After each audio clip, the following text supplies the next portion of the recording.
In chapter 3, we finally get to meet the novel's main character, Adam Trask.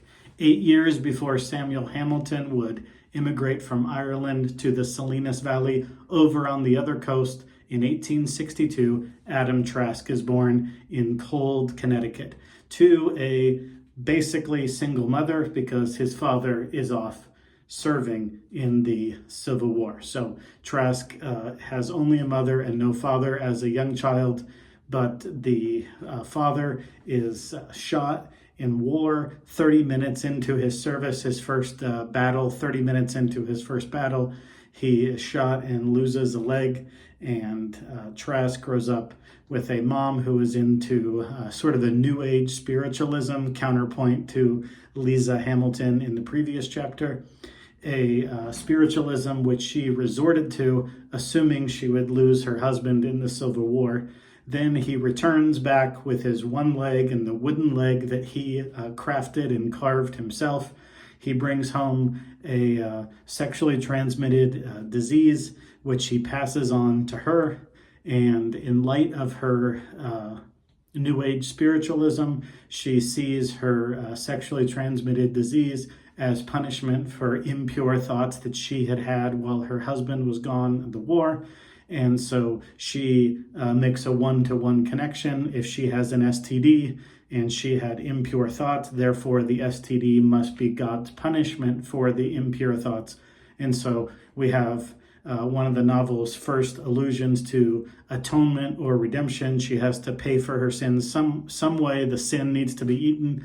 And so she chooses to commit suicide and leave behind Adam and drowns herself in very shallow water. Well, Cyrus, the devil, as Steinbeck describes him, doesn't know how to raise children, isn't interested in raising children, and so to keep young baby Adam from crying, he gives him only alcohol.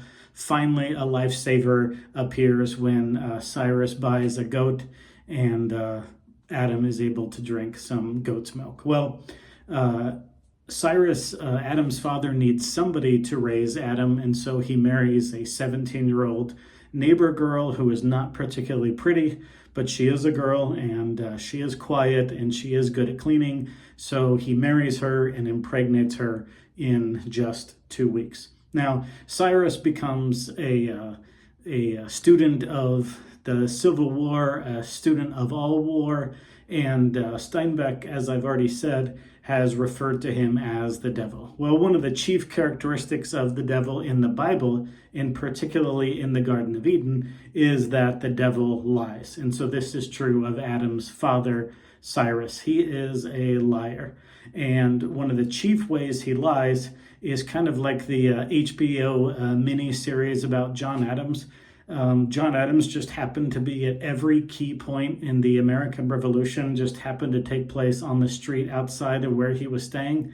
In sort of humorous way, that's what Cyrus is to the Civil War. He just happened to be at every key meeting, every battle, and so even the true things have the tint of a lie, and the lies have the tint of the truth when they come from Cyrus's mouth, and he's very devilish in that way. So he can take true things and spin them in a false way, take false things and make them seem true. Why? Because he's first lied to himself, so he believes them. So he becomes a real expert on war, a real expert on the Civil War, but his credentials are half truth, half lies. Therefore, they're all lies. They're even more dangerous lies. So he starts to raise the two boys, Adam, and with his second wife, his 17-year-old wife, Alice. He has a second boy named Charles, and he raises them he runs his house, his farm, his marriage, and raising his two boys like a military commander would. And so this introduction in part 1 of chapter 3 is to serve as a counterpoint to the previous chapter.